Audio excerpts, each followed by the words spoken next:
दिल्ली की नई मुख्यमंत्री आतिशी ने पदभार संभाल लिया। आपको बताते चले कि कमान संभालने के बाद उन्होंने यह भी तय कर दिया है कि भले ही सीएम की कुर्सी पर वह काबिज हैं, लेकिन सर्वोच्च स्थान पर अरविंद केजरीवाल ही रहेंगे। सोमवार को मुख्यमंत्री की कुर्सी संभालने के साथ ही आतिशी ने कहा कि जिस तरह भरत जी ने खड़ा रखकर सिंहासन संभाला, उसी तरह मैं सीएम की कुर्सी संभालूंगी। और इस दौरान उनके बगल में एक खाली कुर्सी भी नजर आई। उन्होंने कहा कि ये कुर्सी केजरीवाल की वापसी तक इस कमरे में रहेगी और इस कुर्सी को केजरीवाल का इंतजार रहेगा। मैंने दिल्ली के मुख्यमंत्री का कार्यभार संभाला है, जिम्मेदारी संभाली है। आज मेरे मन की वही व्यथा है जो भरत जी की थी, जब भगवान श्री राम 14 वर्ष के लिए अयोध्या से वनवास पे गए और भरत जी को अयोध्या का शासन संभालना पड़ा। जिस तरह भरत जी ने 14 साल तक भगवान श्री राम की खड़ाऊ रखकर अयोध्या का शासन संभाला, उसी तरह से आने वाले 4 महीने के लिए मैं दिल्ली सरकार चलाऊंगी। भगवान श्री राम ने अपने पिताजी द्वारा दिए गए एक वचन को निभाने के लिए 14 साल का वनवास स्वीकार किया। इसीलिए हम भगवान श्री राम को मर्यादा पुरुषोत्तम कहते हैं। उनकी जिंदगी हम सबके लिए मर्यादा और नैतिकता की एक मिसाल है। बिल्कुल उसी तरह अरविंद केजरीवाल जी ने इस देश की राजनीति में मर्यादा और नैतिकता की एक मिसाल कायम की है। पिछले 2 साल से भारतीय जनता पार्टी ने अरविंद केजरीवाल जी पर कीचड़ उछालने में कोई भी कसर नहीं छोड़ी। उन पर झूठे मुकदमे लगाए, उनको गिरफ्तार किया, उनको 6 महीने तक जेल में रखा। जब अरविंद केजरीवाल जी को सुप्रीम कोर्ट ने जमानत दी तो उन्होंने कहा कि अरविंद केजरीवाल जी की गिरफ्तारी एक दुर्भावना के तहत हुई है। शायद कोई भी और नेता होता तो मुख्यमंत्री की कुर्सी पर बैठने से पहले 2 मिनट भी नहीं सोचा, लेकिन अरविंद केजरीवाल जी ने कहा कि मैं तब तक मुख्यमंत्री की इस कुर्सी पर नहीं बैठूंगा जब तक दिल्ली के लोग उनकी ईमानदारी पर भरोसा नहीं दिखाते। और उन्होंने मुख्यमंत्री पद से इस्तीफा दे दिया। लेकिन दिल्ली के मुख्यमंत्री की कुर्सी, ये कुर्सी अरे लाओ ना, देख लेंगे ना। मुझे पूरा भरोसा है कि फरवरी में 4 महीने में जाने वाले चुनाव दिल्ली के लोग जोड़ने वाला के साथ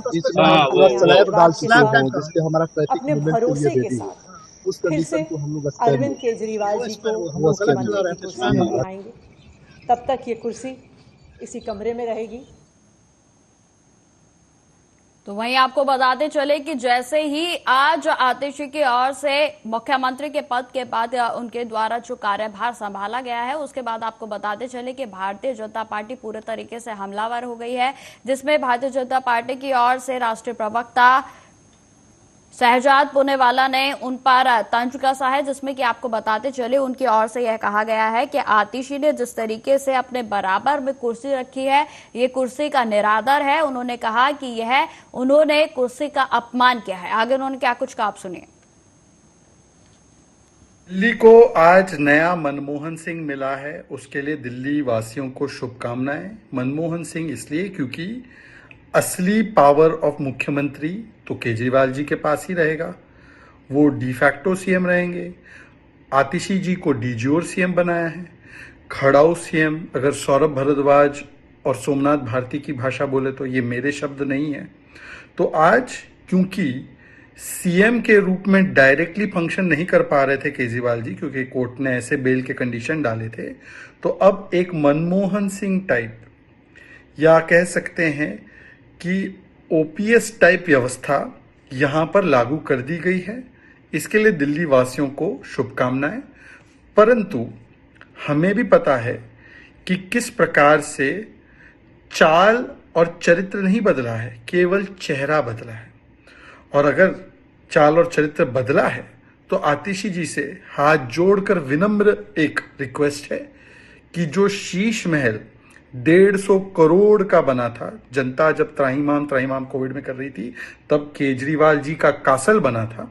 उस कासल और उस किले के दरवाजे खोल दिए जाए, सार्वजनिक रूप से सबको बता दिया जाए कि ये लाखों के पर्दे, जो लाखों की कालीन, जो करोड़ों रुपए के फर्श और जो आलीशान वहां पर व्यवस्थाएं की गई है, दिल्ली वासियों की गाड़ी कमाई को लूटते हुए उसके दरवाजे खोलकर पारदर्शिता के नाम पर पहला आदेश यही होना चाहिए कि शीश महल दिखा दिया जाए।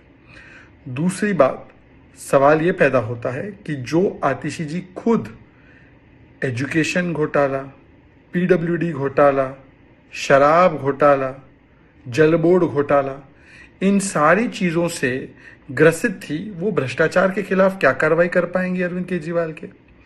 और तीसरी और आखिरी बात, अब एक संवैधानिक पद पर ऐसी व्यक्ति बैठी है जिसका अभी तक हमें स्टैंड नहीं पता कि अफजल गुरु के लिए जो एक सॉफ्ट कॉर्नर उनके परिवार ने दिखाया है, उस पर उनका स्टैंड क्या है।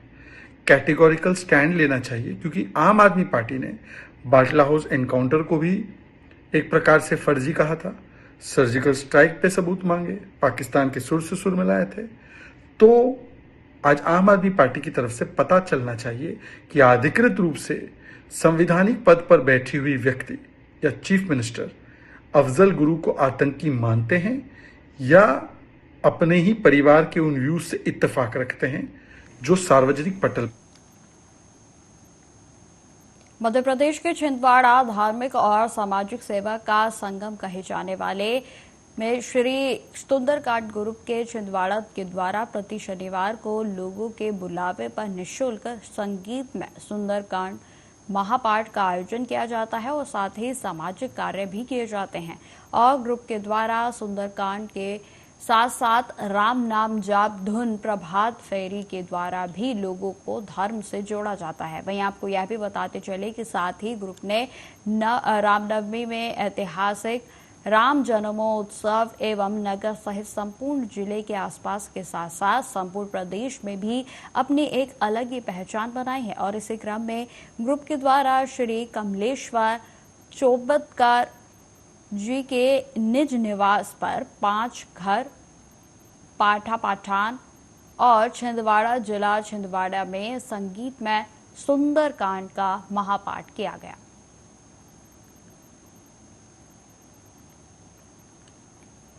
अगली खबर में मध्य प्रदेश से है, जहां पर अमरवाड़ा जनपद पंचायत के स्वच्छता अधिकारी उपेंद्र दुबे के द्वारा स्वच्छता ही सेवा के अंतर्गत 2024 स्वभाव स्वच्छता संस्कार स्वच्छता की थीम पर जनपद पंचायत अमरवाड़ा में ग्राम पंचायतों में स्कूल में स्वच्छता की शपथ एवं साफ सफाई, स्वच्छ भारत मिशन ग्रामीण में स्वच्छता रथ का भ्रमण कार्यक्रम किया जा रहा है। आपको बताते चलें कि स्वच्छता अधिकारी उपेंद्र दुबे के द्वारा प्रतिदिन हर ग्राम पंचायतों के स्कूलों में जाकर स्कूली बच्चों व ग्रामीणों को स्वच्छता के बारे में बताया जा रहा है और साथ ही साथ उनको शपथ भी दिलवाई जा रही है और एवं स्वच्छता के प्रति जागरूक भी किया जा रहा है। आपको बताते चले कि शासकीय महाविद्यालय अमरवाड़ा में राष्ट्रीय सेवा योजना इकाई के द्वारा स्वच्छता पखवाड़ा में छात्र छात्राओं और शिक्षकों के साथ साथ प्रभारी प्राचार्य डॉक्टर RN झारिया के द्वारा स्वच्छता हेतु शपथ दिलाई गई और अपने आप और अपने आसपास रहने के साथ साथ स्वच्छ भारत स्वस्थ भारत जो है उस अभियान के हेतु ये अभियान चलाया गया और जिसमें कि आपको बताते चले कि छात्रों के द्वारा भी बढ़ चढ़कर हिस्सा लिया गया।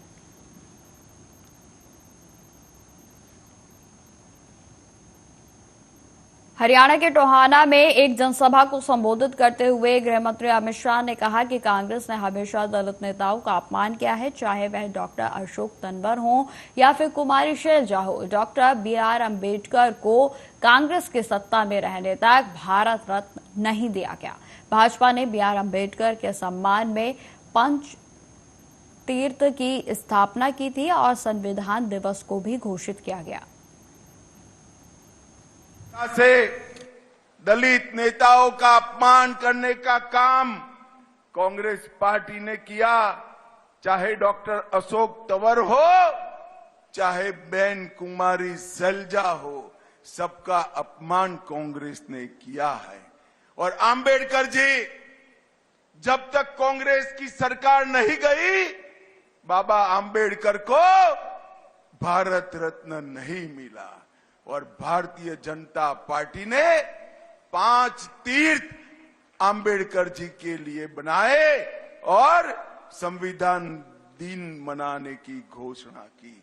अभी अभी राहुल गांधी अमेरिका में बोले हैं कि विकास हो जाने के बाद आरक्षण की जरूरत नहीं है, विकास होने के बाद हम आरक्षण हटा लेंगे।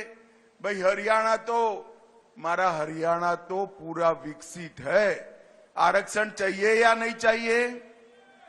जरा जोर से बोलो, चाहिए या नहीं चाहिए? एससी का और ओबीसी का आरक्षण अगर कोई इसकी रक्षा कर सकते हैं तो केवल और केवल नरेंद्र मोदी कर सकते।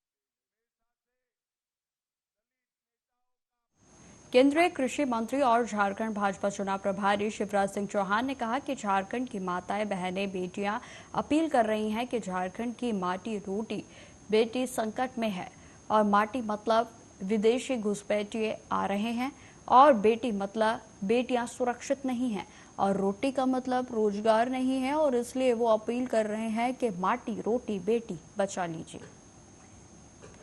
झारखंड की माताएं कह रही है, बहनें कह रही है, बेटियां कह रही है, अपनी कपड़े में माटी रख के और पोटली बना के माटी भेंट कर रही है और ये अपील कर रही है कि झारखंड की माटी संकट में है, झारखंड की रोटी संकट में है, झारखंड की बेटी संकट में है। माटी मतलब विदेशी घुसपैठिए आ रहे हैं, बेटी मतलब जिस ढंग की हरकतें हो रही है, शादियां करके और काट के टुकड़े टुकड़े करके फेंका जा रहा है, बेटियां सुरक्षित नहीं है और रोटी मतलब रोजगार नहीं है। और इसलिए वो अपील कर रही है कि माटी, बेटी और रोटी बचा लीजिए। मैं अपनी बहनों को भारतीय जनता पार्टी की ओर से, माताओं को, बहनों को और बेटियों को हम ये वचन देते हैं बीजेपी कि माटी, रोटी और बेटी तीनों को सुरक्षित करेगी भारतीय जनता पार्टी की सरकार। इस जेएमएम की सरकार की, जुर्म, माफिया और मर्डर की सरकार के रहते हुए ये सुरक्षित नहीं है। बीजेपी का संकल्प है, हम रोजगार भी देंगे, रोटी भी देंगे, विदेशी घुसपैठ नहीं होने देंगे, नागरिकता का रजिस्टर बनाएंगे और जो विदेशी होंगे उनको बाहर करेंगे और बेटियों का सम्मान सुरक्षित रखेंगे।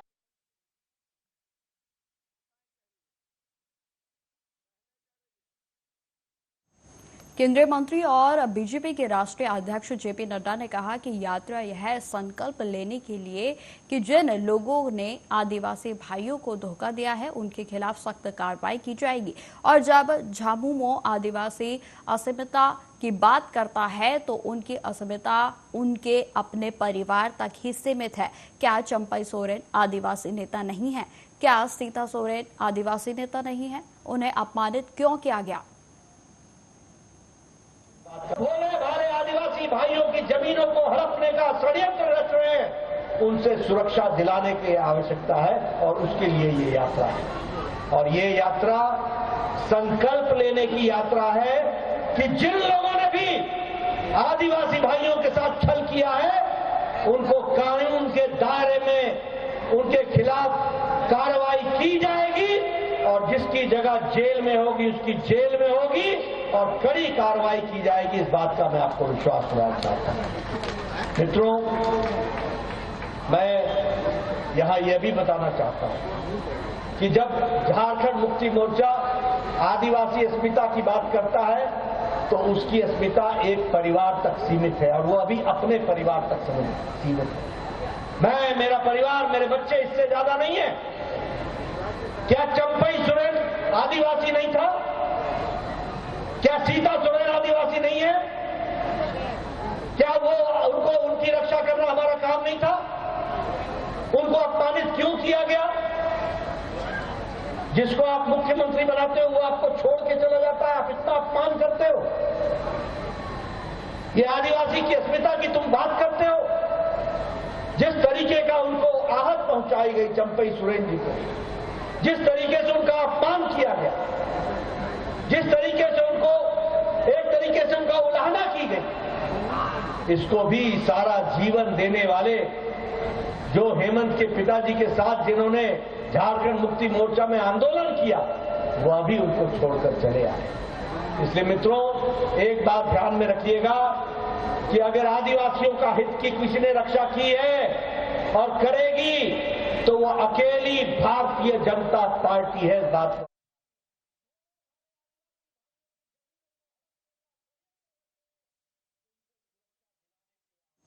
कर्नाटक के बेंगलुरु से एक सनसनीखेज मामला सामने आया है। आपको बताते चले कि मामले में 29 साल की महिला की बेरहमी से हत्या कर उसके शव के कई टुकड़ों में उसे काटकर फ्रिज में रख दिया गया।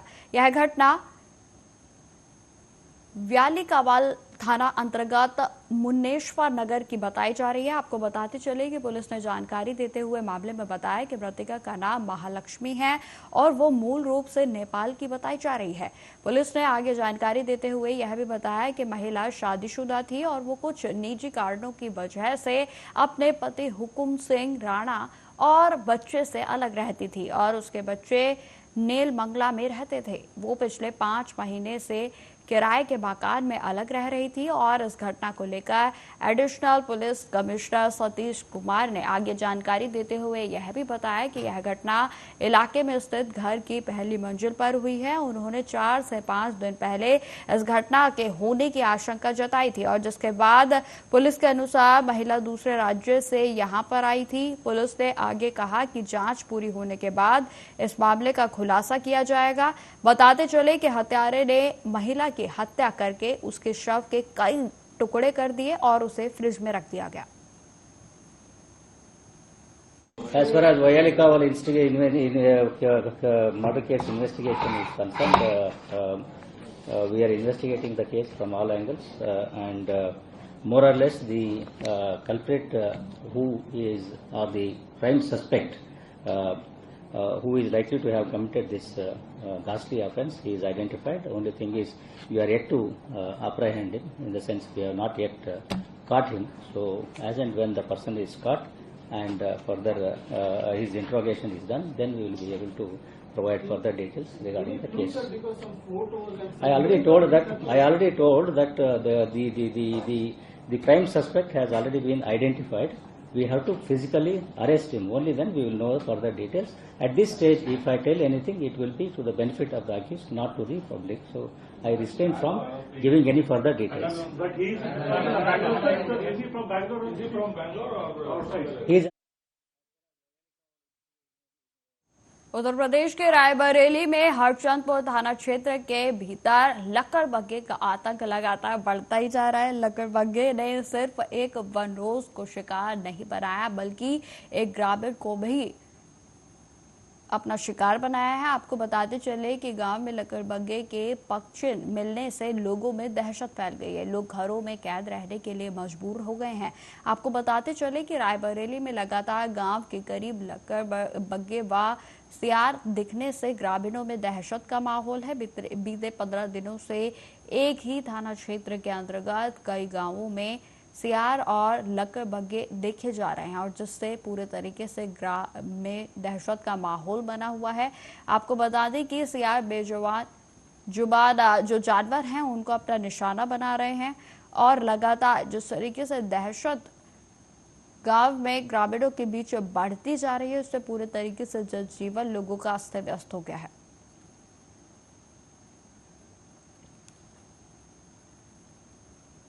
तो आपको बताते चले कि देर रात अंधेरे में लकड़बग्घे की जो ये तस्वीरें हैं वो सामने आई हैं। आपको बताते चले कि कैमरे में जो ये तस्वीरें कैद हुई हैं उसमें आपको बताते चले कि लक्कड़ बग्गा जो है वो क्षेत्रों में देखा गया और उसके बाद ग्रामीणों में दहशत का माहौल बना हुआ है।